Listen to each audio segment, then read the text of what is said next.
Assalamualaikum warahmatullahi wabarakatuh. Rabbi shrah li sadri wa yassir li amri wahlul 'uqdatam min lisani yafqahu qawli. Rabbi zidni ilman warzuqni fahman. Alhamdulillahi rabbil alamin wassalatu wassalamu ala asrafil anbiya'i wal mursalin wa ala alihi wa sahbihi ajmain amma ba'du. Saudara-saudara kaum muslimin dan muslimat yang dirahmati Allah dimanapun Anda berada, semoga Allah senantiasa mencurahkan rahmat, taufik dan hidayahnya kepada kita. Amin, amin ya rabbal alamin. Hari ini hari Jumat yang merupakan masih dalam bulan Syawal setelah kita menaikkan puasa di bulan Ramadan. Adapun pada kesempatan ini saya ingin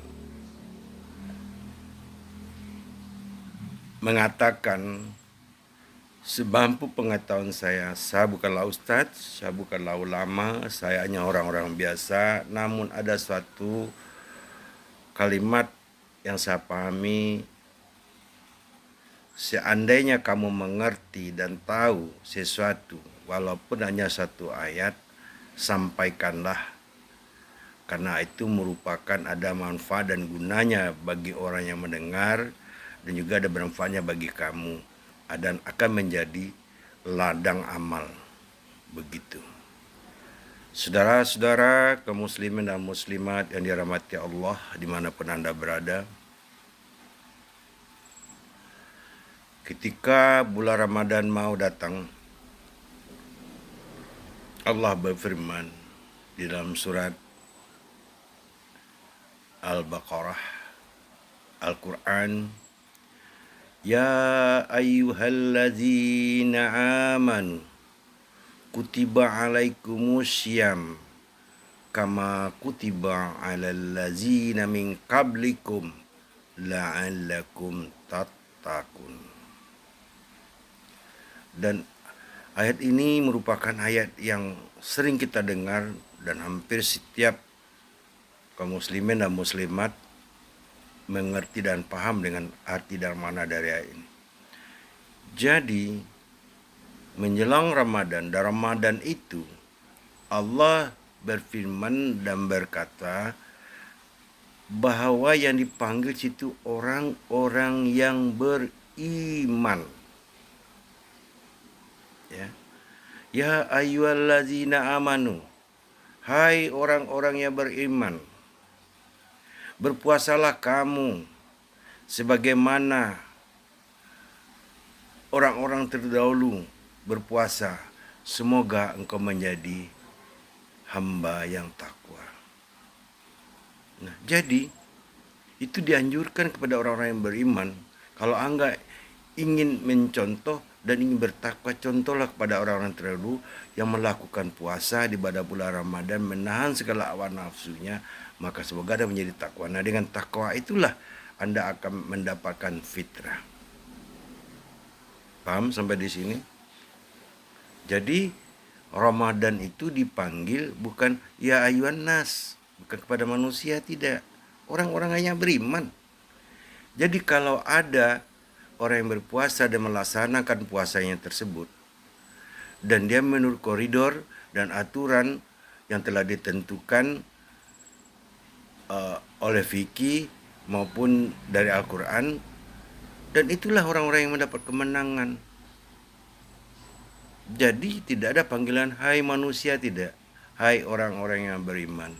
Jadi tentu kita koreksi dan introspeksi diri kita kembali,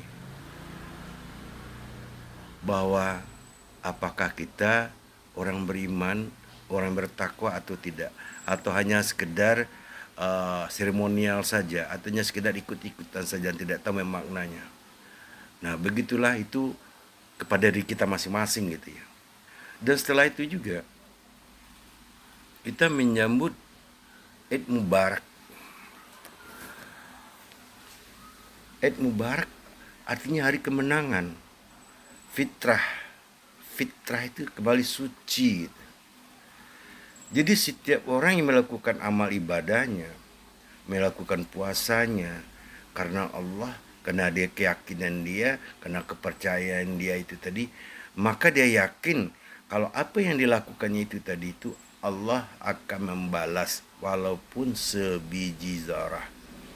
Jadi antum kalau melaksanakan ibadah, kalau melaksanakan perintah Allah, yakinlah bahwa Allah itu tuh Maha Pengampun, Allah itu Maha Penyayang, Allah itu Maha Penolong, dan Allah itu Maha Pemberi. Itu satu keyakinan kita. Maka setelah Ramadan berakhir, maka disebut bulan Syawal. Nah, disitulah kita fitrah. Jadi seharusnya orang yang bergembira ria, orang yang mendapat kemenangan itu adalah orang-orang yang beriman, yang melakukan perintah Allah dan melaksanakannya dan dari hati tulus dan ikhlas. Tidak seperti apa yang terjadi saat ini, saudara-saudara, bahwa orang lebih cenderung seremonialnya daripada arti dan makna dari hari raya tersebut. Bikin kue, bikin ini, baju baru, baju ini, itu hanyalah sebagai penghibur. Tapi hakikinya itulah kemenangan, kemenangan batin kita, kemenangan jiwa kita, kemenangan iman kita. Dan seharusnya di saat Idul Fitri ini, bagi kita orang yang iman telah melaksanakan segala perintah Allah itu, bersyukur dan harus gembira, cerah, ceria.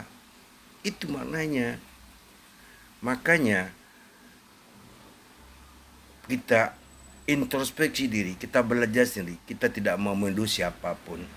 Karena masih banyak orang yang tidak tahu, masih banyak orang yang tidak paham, masih banyak orang yang tidak mengerti. Dan bagi orang dapat petunjuk, bersyukurlah. Bagi orang yang belum, beritahulah.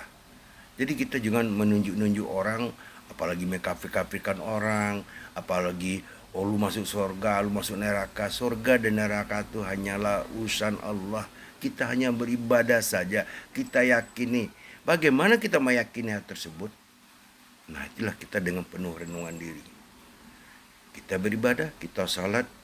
Nah, dengan zikir tadi kita menenangkan diri. Apa makna zikir? Tenangkan diri kamu. Berkomunikasilah kamu dengan Allah. Allah itu lebih dekat daripada orak leher kamu.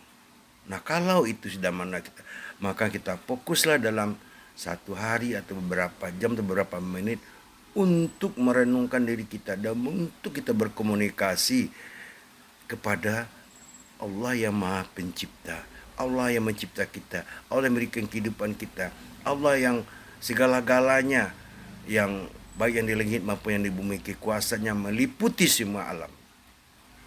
Nah, itulah kena. Tapi kalau kita dengar cerita dunia, kita dengar masalah, itu terlalu banyak. Dan kita akan bingung sendiri. Jadi apapun permasalahan yang ada di dunia ini tadi itu tuh lihat saja, perhatikan saja, analisa saja. Andai kata kamu kuat, maka angkat tanganmu.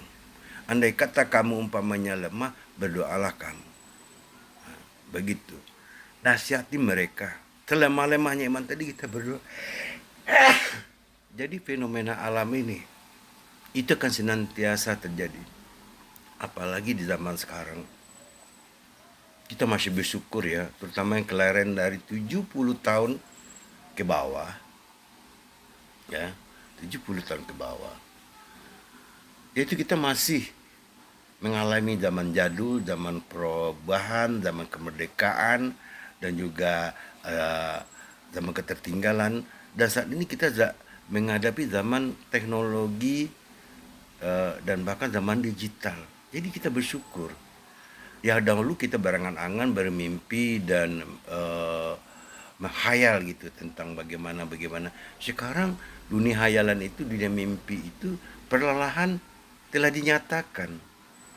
Tapi kita melihat apakah semakin Allah perlihatkan, semakin dirasakan oleh manusia-manusia sendiri, apakah mereka masih makin bersyukur atau makin kufur?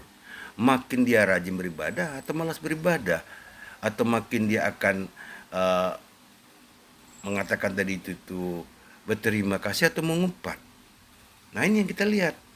Dan itu kepada Anda semua yang menyaksikan, yang merasakan, lihat. Saya tidak mau menunjuk bagaimanapun. Tapi dalam perspektif saya, toh mereka dilalaikan, toh mereka uh, lalai dengan diri mereka, lalai dengan ibadah mereka. Mereka tidak sadar kalau dunia ini adalah sebuah permainan dan sesaat akan kembali kepada asalnya dan pulang kampung. Tapi mereka terlena dengan itu semua. Bahkan banyak kesombongan yang terjadi, bahkan banyak orang yang melebihi daripada orang yang menemukan. Si pemakai sekedang semua yang dipinjamkan lebih euforia dan lebih merasa sombong dibanding orang yang menemukan. Dan itu terjadi zaman sekarang nih, saudara. Lihat sekarang perang pun juga perang teknologi, ya. Kita lihat.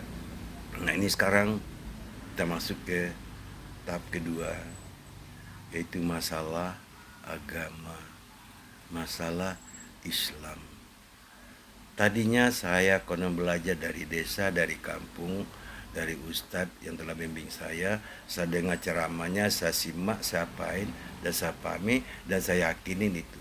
Tapi ketika saya merantau, ketika saya bertambah ilmu, saya belajar lagi, kena tetap ada benturan-benturan dan ada permasalahan-permasalahan dan ada pengembangan-pengembangan. Nah, kalau kita fanatik, nah kalau kita tidak berwawasan dan kalau tidak menganalisa, maka kita akan jadi benturan. Dan itulah yang terjadi, saudara-saudara, di dunia ini sekarang. Yang ada mengatakan Sunni, Syiah, Wahabi, Salafi, ya. Jadi sebenarnya Islam itu hanya satu. Cuma karena manusia itu berkembang dan masing-masing mereka itu punya kelompok, mereka bikin kelompok ini begini. Jangan kita bicara masalah dunia, masalah kita aja di antar daerah aja. Ini ada yang begini cara pelaksanaan ibadahnya, ini ada cara begini pemahamannya, ini ada begini. Nah, kalau cara pemahamannya itu yang kita benturkan, kita pasti ribut melulu. Dan hal ini dimanfaatkan oleh orang-orang yang tidak senang, orang-orang yang ingin memecah belah. Dan itu sudah terjadi. Contoh, Islam itu dikatakan adalah agama yang rahmatan lil alamin. Yang kedua juga, para ahli pun menemukan dan meyakini bahwa Al-Quran itu adalah firman, bukan karangan, bukan dongeng, ya. Dan itu telah dibuktikan sampai saat sekarang ini. Nah, begitu yang di luar kepercayaan dari Islam tadi itu, tentu dia tidak senang hati kalau Islam itu bersatu mereka, maka mereka carilah selah-selah dia atau ruang-ruang untuk mengadu domba. Yang ini yang terjadi. Makanya bila Islam ini tidak bisa dihancurkan, umat Islam ini tidak bisa dihancurkan kalau bukan Islam itu sendiri, bakal bukan umatnya sendiri. Dan ini yang terjadi, saudara. Jadi untuk kedepannya jangan kita pernah berhenti belajar, jangan kita pernah berhenti untuk ingin tahu gitu. Dan yang kedua juga introspeksi diri, perbandingan secara rasional. Karena dunia ini luas, dunia ini berkembang terus, dan setiap zamannya ada tokohnya, setiap tokoh ada zamannya. Dan kita tidak kepada tokohnya dan menjadi panutan, tetapi kita apa yang dasar kita Islam itu.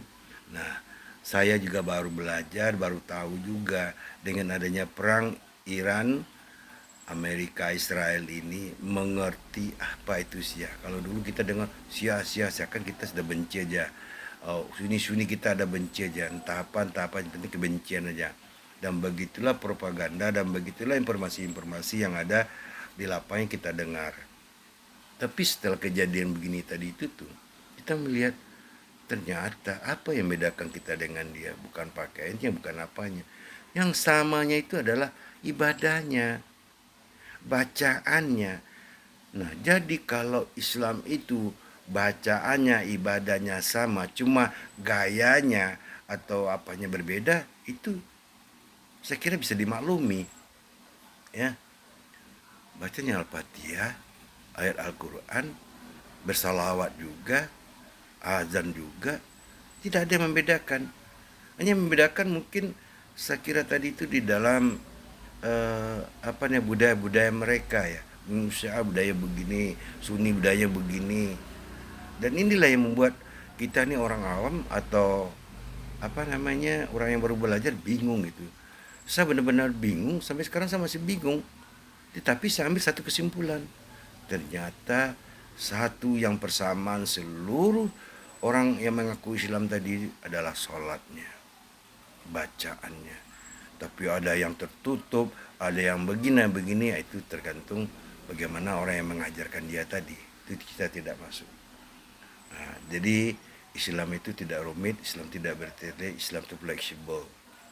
Jadi untuk itu saya sendiri dalam saat ini masih terus belajar dan saya bersyukur dapat mendengar, melihat dan juga mengetahui dari orang-orang yang lebih hebat.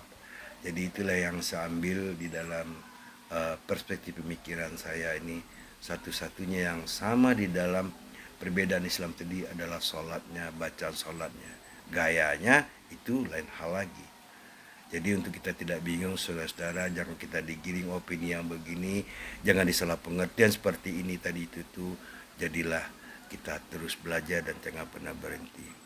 Satu kata yaitu teruslah belajar dan teruslah mengamati, introspeksi diri dengan cara yang baik, yaitu melalui duduk, berzikir, renungkan diri kita, berkatalah kita dengan diri kita sendiri, sesungguhnya itulah petunjuk yang paling terbaik. Tentu dengan bimbingan, tentu dengan petunjuk, tentu dengan syarat-syarat yang sesuai dengan aturannya, bukan menurut keinginan kita, nafsu kita saja. Demikian, mudah-mudahan dalam kesempatan yang singkat ini sedikit saya berbicara di forum ini tidak lain dan tidak bukan adalah untuk diri saya dan untuk belajar membagi, belajar juga menyampaikan bila ada yang kurang dan kelemahan saya itu semata-mata adalah kelemahan dan kekurangan saya sebagai hamba Allah. Jika ada yang benar sesungguhnya itu datang daripada Allah Subhanahu wa taala. Demikian saja, wabillahi taufiq wa hidayah. Wassalamualaikum warahmatullahi wabarakatuh.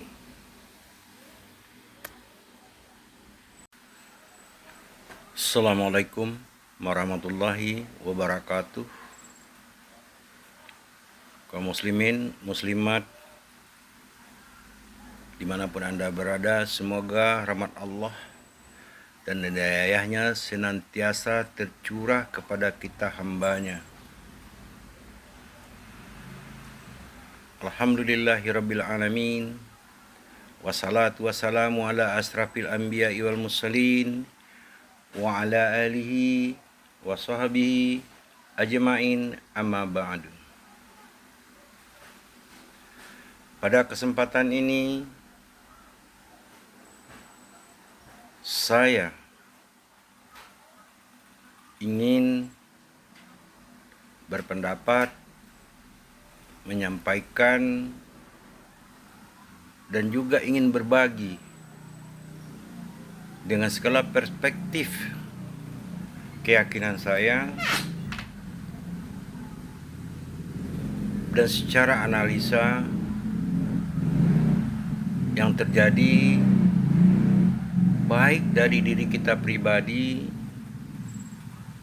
keluarga kita, lingkungan kita, bahkan masyarakat, bangsa dan negara, bahkan dunia. Saudara-saudara, kaum muslimin dan muslimat yang dimuliakan Allah, semoga kedepannya kita sebagai hamba Allah senantiasa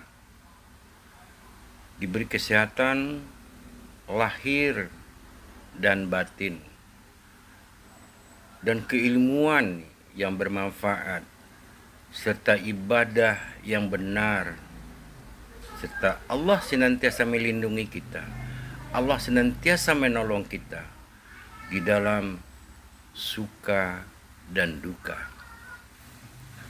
Saudara-saudara, pada kesempatan ini saya ingin menyampaikan dua kalimat,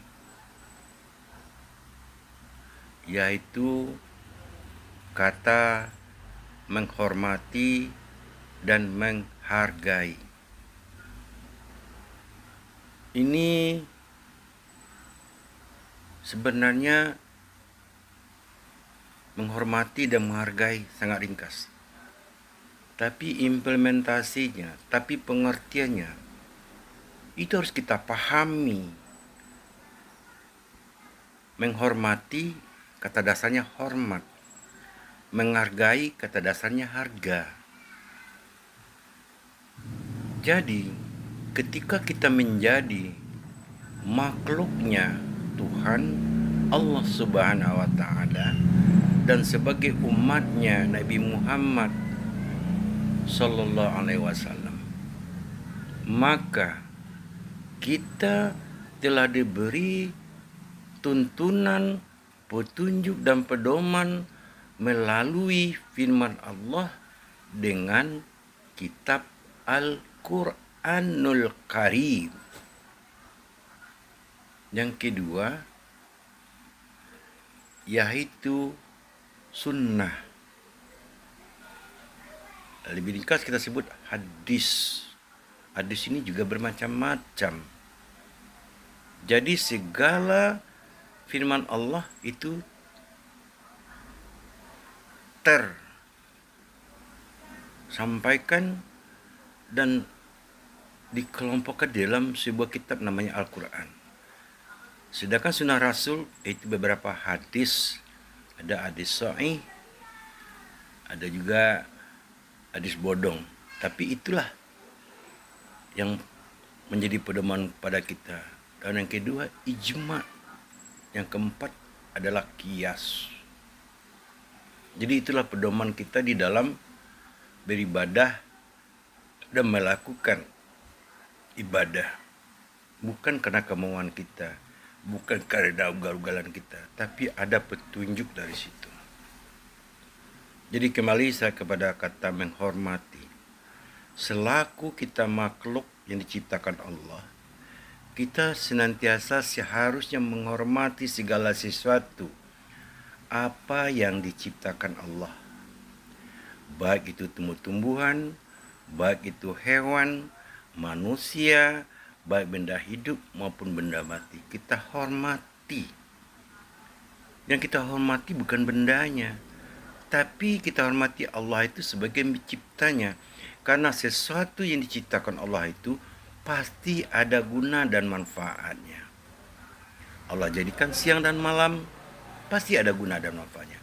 Allah jadikan ada yang baik dan yang buruk, pasti ada manfaatnya. Allah jadikan tinggi dan rendah, pasti ada manfaatnya. Ada yang pintar, ada yang bodoh, itu semuanya agar kita belajar.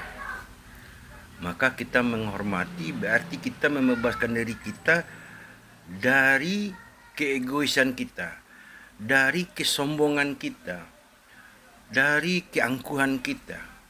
Karena Allah berfirman, janganlah engkau berjalan di atas permukaan bumi ini dengan rasa sombong.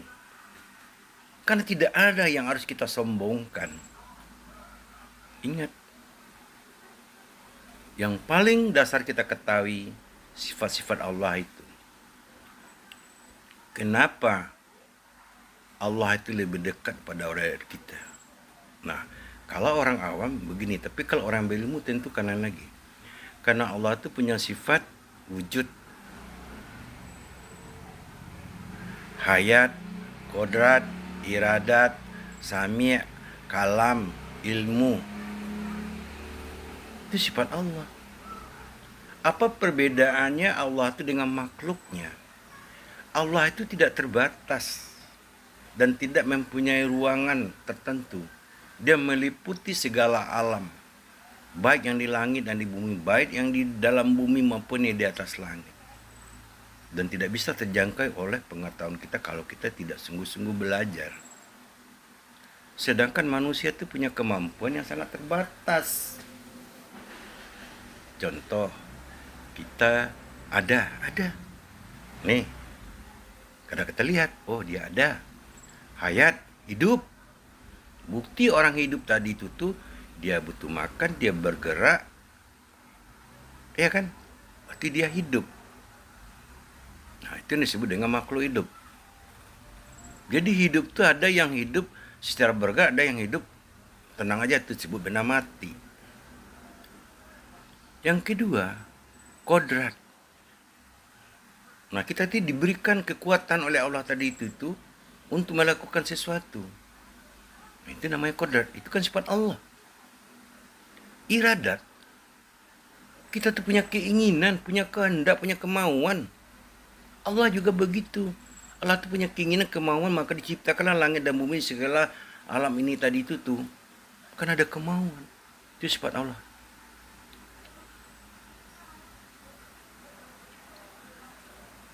Yang ketiga, samia. 4. Samia, kita mendengar. Allah Maha mendengar. Tapi yang kita dengar apa yang dekat dengan kita, jauh dari kita tidak bisa dengar. Kecuali suaranya dekat dengan kita. Basir, melihat. Kita yang dilahirkan dengan sempurna bisa melihat dengan mata kita. Tapi kalau mata tidak ada, kita tidak bisa melihat. Kita bisa melihat dengan mata batin. Itu dengan hati. Nah, Allah Maha melihat. Apapun sebicara pun Allah tahu. Gitu. Kalam. Itu kita bisa berbicara. Contohnya tulisannya bicara. Saya sampaikan sebegini kan di kita kalam. Itu sifat Allah. Jadi Allah itu juga bercakap-cakap. Semua alam itu percakapan itu dari Allah semua. Nah, semakin kita banyak belajar, maka semakin tahulah kita kebesaran Allah itu tadi. Ilmu, pengetahuan. Nah, itulah kita disuruh iqra, belajar, baca. Maka kita orang yang sering belajar, maka ilmu kita bertambah, pengetahuan kita bertambah, maka akan kita dapat tuntun yang lebih ke arah yang lebih benar. Maka belajarlah. Nah, jadi Allah itu ilmu, Maha mengetahui supaya kita tahu. Jadi 7 sifat Allah itu ada pada kita. Itulah yang harus kita syukuri. Yang harus senantiasa kita bersihkan. Kalau umpamanya nyawa yang diberi Allah kita sia-siakan, kita mohon ampun kepada Allah. Kalau qadar yang Allah berikan kepada kita, terus kita umpamanya menyalahgunakan, kita minta ampun kepada Allah. Kalau keinginan kita melebihi batas dan menyalahgunakan, kita minta ampun kepada Allah. Begitu juga pendengaran kita, penglihatan kita, mulut kita, pengetahuan kita. Nah, beribadah itu kita senantiasa. Kenapa dalam 5 waktu itu kita senantiasa berkomunikasi dengan Allah? Sebenarnya ketika kita melakukan sholat dan ibadah itu tadi, sesungguhnya kita sedang berkomunikasi dengan Allah.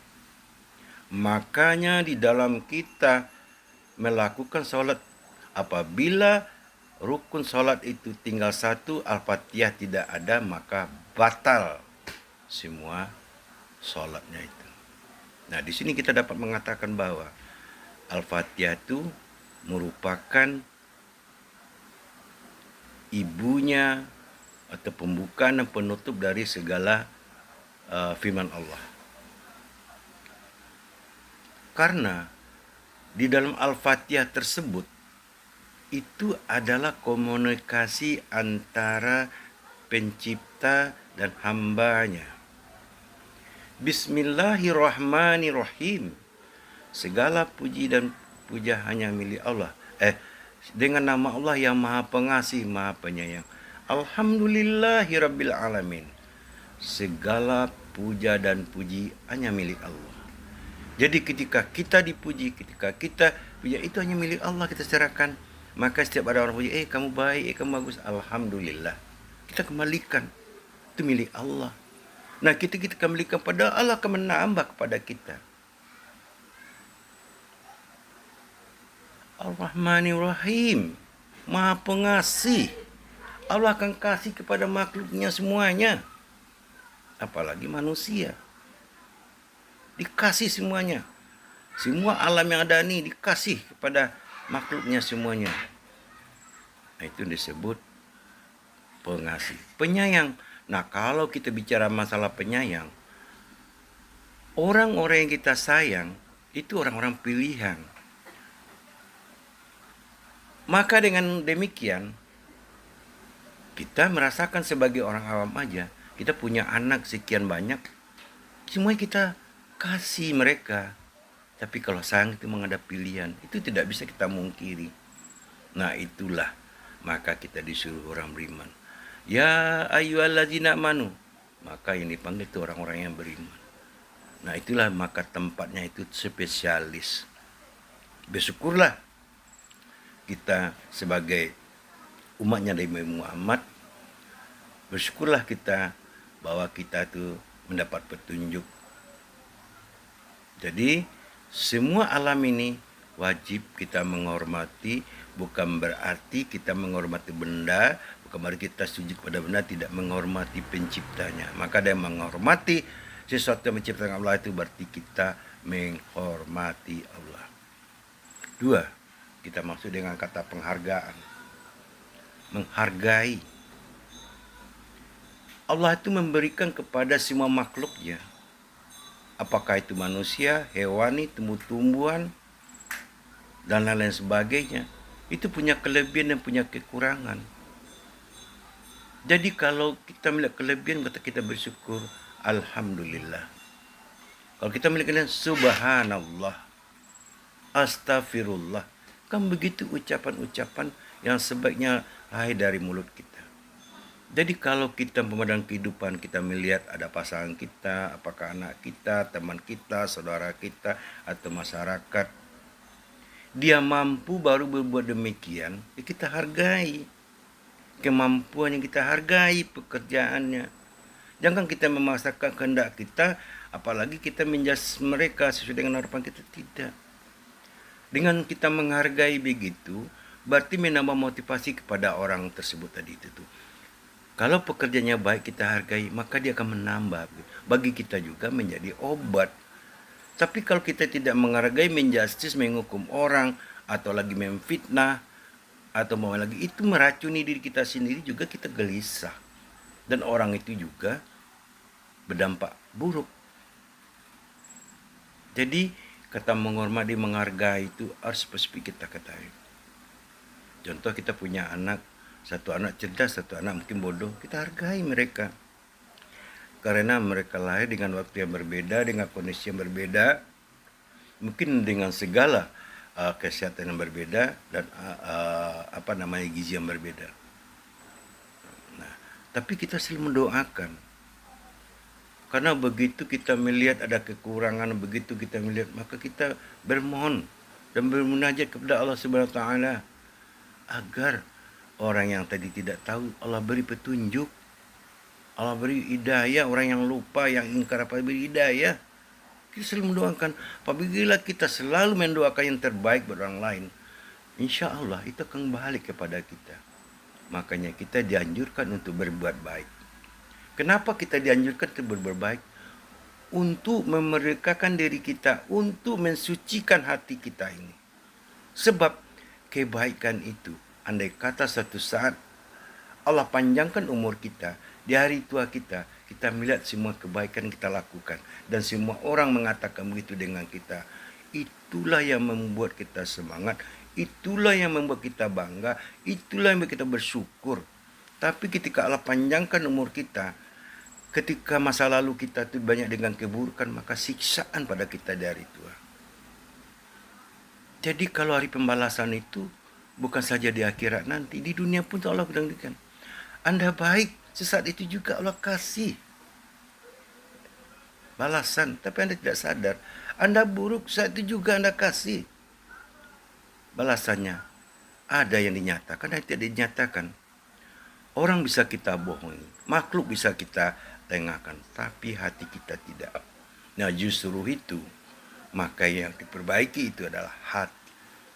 Kalau hati kita itu bersih, kalau kebaikan itu tulus dan ikhlas, maka hidup kita bukan hanya tenang dan damai saja, tapi bahagia. Nah, bahagia ini yang sulit untuk kita lakukan. Memang dia butuh pengorbanan, dia butuh waktu proses. Tapi kalau kesenangan, kalau keinginan itu merupakan metafora, hanya sesaat, saudara-saudara. Jadi ingat, untuk ini perlu kita terapkan juga kepada diri kita terutama, dan juga kepada anak-anak kita, pasangan kita, dan orang-orang terdekat kita. Sampaikan saja. Semakin banyak Anda menyampaikan kebaikan, semakin Anda merasa bahagia dalam. Karena kebahagiaan itu bukan dari punya uang banyak, punya mobil banyak, punya rumah indah, enggak. Kalau itu hanyalah puji-pujian, hanya rasa sementara aja. Sudah banyak kok cerita yang kita dengar, kita alami orang-orang yang banyak uang, banyak harta, di akhir hayatnya tersiksa gitu.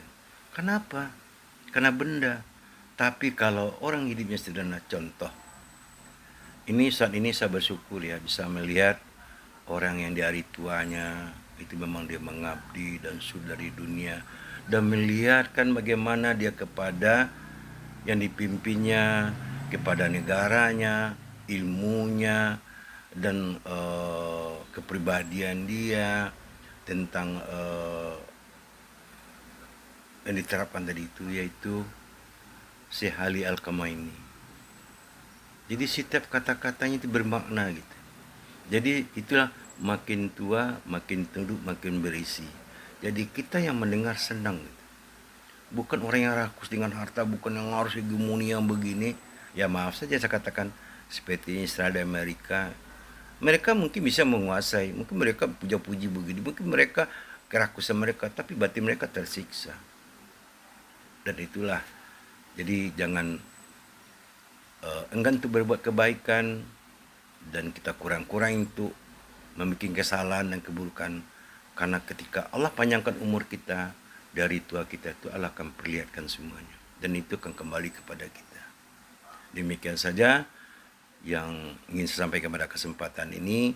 Jadi kita menghormati sesuatu apapun itu karena Allah yang menciptakannya, dan kita jaga dia, kita rawat dia, dan kita menghargai setiap apapun yang dilakukan oleh manusia itu menurut kemampuan dia, dan tidak melebihi justice. Kalau kita Allah berikan kelebihan, ya kita tolong mereka. Kalau kita kurang, kita belajar supaya hidup kita itu tenang, damai. Karena tujuan dari hidup tadi itu menciptakan tenang dan kedamaian, sakinah, mawadah, warahmah. Ya, di bahagia itu bukan terletak pada orang, terletak pada cara kita sendiri. Saya termasuk orang yang terus belajar, dan jika hal ini bermanfaat dan benar, itu semua datang daripada Allah. Karena apapun yang saya sampaikan, apapun yang bisa saya katakan, karena saya belajar, mendengar, dan saya hanya menyampaikan. Saya tidak punya ilmu, saya tidak pengetahuan, saya hanya senantiasa belajar. Dan apabila ada segala kekurangan yang tidak pada tempatnya, itu merupakan kekurangan dan kelemahan saya sebagai hamba Allah. Demikian saja, wabillahi taufiq wa hidayah. Wassalamualaikum warahmatullahi wabarakatuh.